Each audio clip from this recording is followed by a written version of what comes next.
Hey, nerdy sports fan here. We're talking Week 13 NFL action, and this week we've got the Cleveland Browns going to visit the Pittsburgh Steelers. Now, yeah, some fireworks last time these guys played, huh? Myles Garrett, Mason Rudolph, neither one's playing this game, so it doesn't matter. Yeah.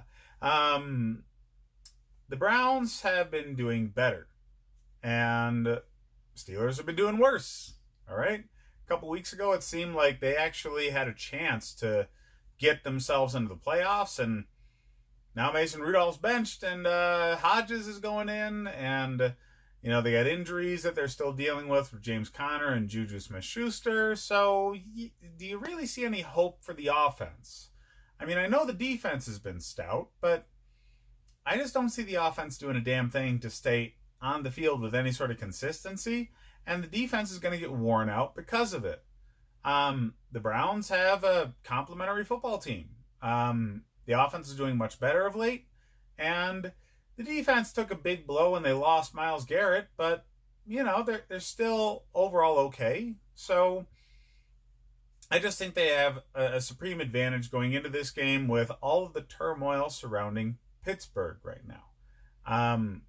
I see Baker Mayfield looking a lot better the past few weeks than he has earlier in the season. And the offense is really rounding out. I mean, they're focusing on their running backs much, much better. Nick Chubb, Kareem Hunt, that's their offense. That's what it needs to be. Yes, Odell's great. Yes, Landry's great. But you can't have Baker being the bulk of the offense. You need to have him hand the ball off and be a supplemental thing to the running game at this point in his career. That's where his accuracy came from. He was throwing high percentage throws because they weren't putting him in bad situations last year. They were expecting the guy to be Peyton frickin' Manning or Drew Brees in his second season. And it just doesn't frickin' happen, okay? Maybe next year. Year after.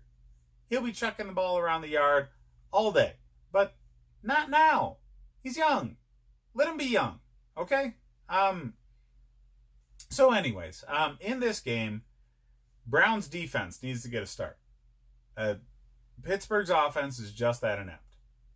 I know Pittsburgh is the fantasy defense to have out of these two teams in general, but with all the turmoil going on there and the recent good play from the Browns, I just expect this to be very one-sided in favor of the Browns. And with Hodges going in, that's a real wild card. I mean, Mason Rudolph's been the guy there for a little bit now, and this wasn't necessarily the most expected thing, and it's been a while since we've seen Hodges doing anything. He does have a win under his belt in supplemental play when he went to go see the Chargers during an earlier run of Mason Rudolph being out due to injury. So, it might get better on offense. It might. But we just don't know. And I'm not going to do anything that involves me betting money on something we just don't know. Okay? So, because of, again, Schuster and Connor, do not trust this offense. Do not trust this offense at all. And because you can't trust the offense, you can't really start the defense. They're likely to be on the field all game, and they're going to get tired. So they're going to get points scored against them. You're leaning on them to create turnovers and pressure, which they definitely can, okay?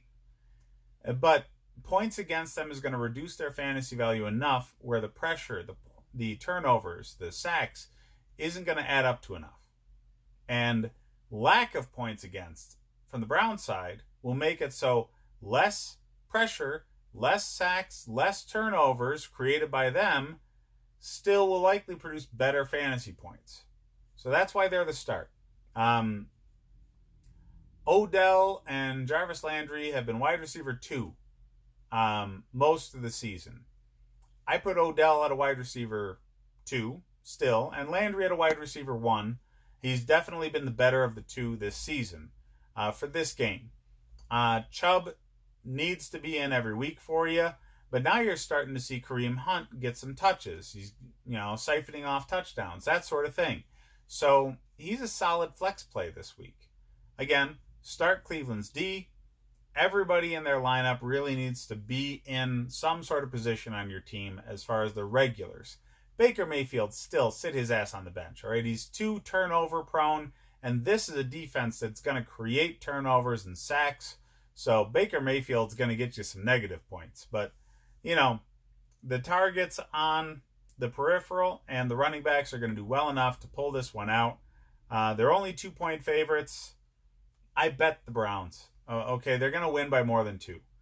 Generally speaking, because teams tend to win by more than 2 if they win at all. So this is just an erroneous kind of number and a bad spread point, I think. But yeah, they're just trying to tip people towards betting one way or another. They're probably trying to push people towards betting Pittsburgh for whatever stupid reason. Maybe they're just trying to take money from Pittsburgh fans right now. But yeah, either way, not much else to talk about in this game because it's going to be crap. Hit up the rest of the videos I have for more fantasy football advice, and hit like and subscribe if you enjoy the content. Happy Thanksgiving, guys.